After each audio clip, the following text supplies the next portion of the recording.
The most interesting thing Ron DeSantis said yesterday came in my mind, came in the press conference he did afterwards, where, the governor has started to talk more and more about this idea of dramatically cutting property taxes or getting rid of property taxes entirely, which is we'll obviously dive more into this, but it's an insane idea. It would make Florida's tax system far worse for the vast majority of people. It is stupid policy from like just pure tax policy perspective. It's not at all conservative. It is it is horrible from a values perspective as well.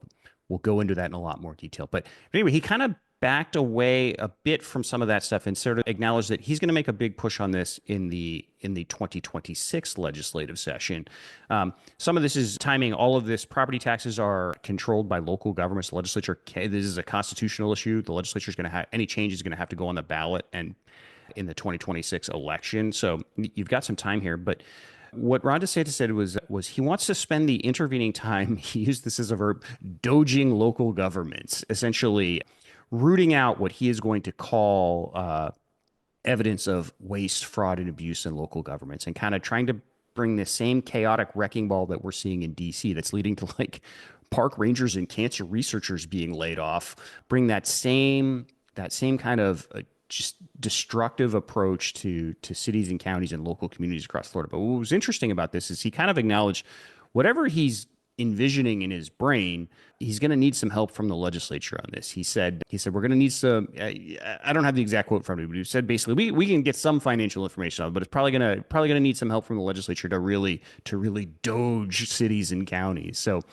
I'm not sure. I'll have to spend a bit more time looking through what's been filed. I don't think we've seen a package necessarily related to that, although it's possible I've overlooked it. So, but that'll be a really interesting thing to watch. And, one of the broader dynamics of the session is just whether or not the legislature is going to start reeling back some of the powers they've given the governor over the last few years or reeling them in different ways.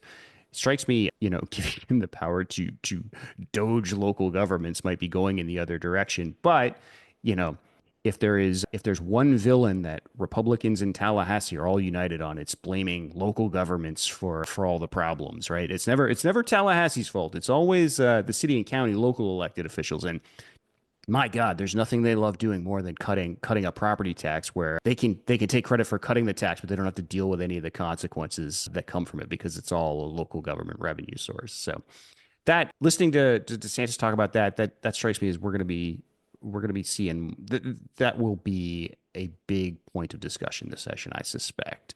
Real quick, a couple of other things. Ron DeSantis came out in support of banning fluoride in water.